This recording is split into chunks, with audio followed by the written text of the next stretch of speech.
Welcome to the Explainer. Today, we are going to break down something super important for all you developers out there: mastering professional presence in English. Look, it's not just about how good your code is, it's about how you present those amazing skills to the world. So does this sound familiar? You've built incredible things, you know your tech stack inside and out, but then comes the technical interview, or maybe the big demo day pitch, and suddenly, it feels like there's this gap, right? So many brilliant developers feel this disconnect between what they know in their heads and how they show it, especially in those high-stakes, English-speaking moments. So how do we fix that? How do we close that gap? Well, we've got a really clear plan for you. First, we'll talk about what this challenge really is. Then, we'll get into something wild, how your own body can actually change your mind. After that, we're going to unleash the power of your voice. And to top it all off, we'll wrap it into a simple 2-minute ritual you can start using like today. Okay, let's dive right into this first section. What in the world is this presence challenge I'm talking about? You know, it really boils down to perception, that gap between how competent you are and how competent other people think you are. Here's the thing. Social scientists have found that people make these snap judgments about our confidence and our competence based on nonverbal cues. We're talking split-second decisions in an interview or a demo. So it's not just what you say that matters, but it's really about how you look and sound when you're saying it. Now, what's really cool about this is that we can start by focusing inward. You don't have to go out there and fake it for everyone else. We can start with a simple, private change because, and this is the amazing part, our bodies can literally change our minds. This incredible insight comes from a social psychologist named Amy Cuddy. Her research shows that our body language isn't just about communicating to others, it's also communicating to ourselves. And this idea, right here, is the foundation for the first tool we're going to use to build up our presence. So Cuddy's research basically puts poses into 2 buckets. On the left, you've got what she calls high-power poses. Think about being expansive, open, taking up space, like the Wonder Woman pose, hands on hips, or just stretching your arms out wide. And then on the right, you have low-power poses, which is all about closing ourselves off, hunching over, making ourselves small, which, let's be honest, is kind of how we all look when we're nervously staring at our phones right before a big interview. And here is the magic number. You don't need hours of practice or some long, complicated routine. All you need is 2 minutes. Holding a high-power pose for just 120 seconds can actually trigger some pretty big physiological changes in your brain, basically setting it up for confidence.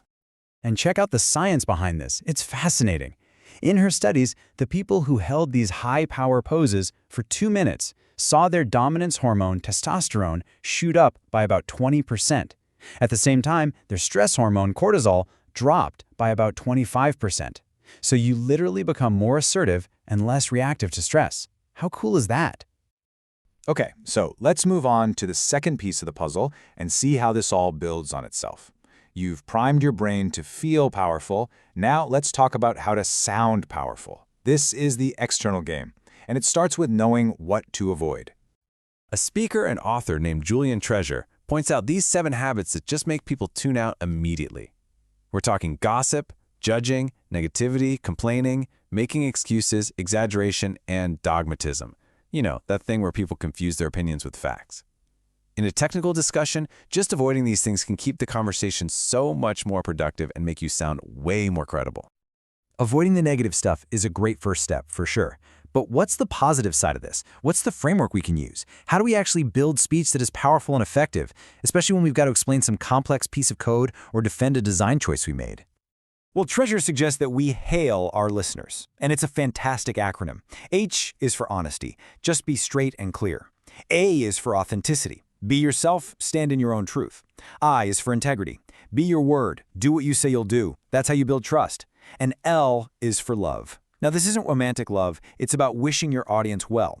When you do that, it's really hard to judge them, and it makes your honest feedback feel constructive instead of destructive. Okay, so beyond what you say, there's how you say it. We all have this incredible instrument, our voice, and it comes with a full toolbox. The thing is, most of us were never really taught how to open it up and use the tools inside. So the key here is that you can use these tools on purpose. Think about your register. If you speak from your chest, your voice has more weight, more authority. Use prosody, that's the natural sing-song of your voice, to avoid sounding flat and monotone. Control your pace. You can speed up when you're excited, but more importantly, you can slow way, way down to emphasize a really critical point in your code. Oh, and don't forget the power of silence. A good pause can be more powerful than any word. And finally, just varying your volume is a great way to keep your listener engaged. All right, so we've covered the internal game with body language and the external game with your voice. Now let's put it all together. Let's synthesize this into an actual routine. A simple playbook you can use before any technical interview, any demo, or any presentation. Here it is, your 2-minute pre-game ritual. Step 1. Find a private spot. Like Amy Cuddy says, a restroom stall is perfect. Step 2. For 2 minutes, stand in a high-power pose. The Wonder Woman is a great one. Set a timer on your phone. And step 3. Warm up your voice. Julian Treasure suggests simple things like lip trills, brr, and sirens, going weow up and down. This simple 3-step ritual primes your body and your voice, setting you up to perform at your absolute best. And this is so important to remember. This whole ritual isn't about trying to be someone you're not. It's about showing up as the brilliant, capable developer that you already are.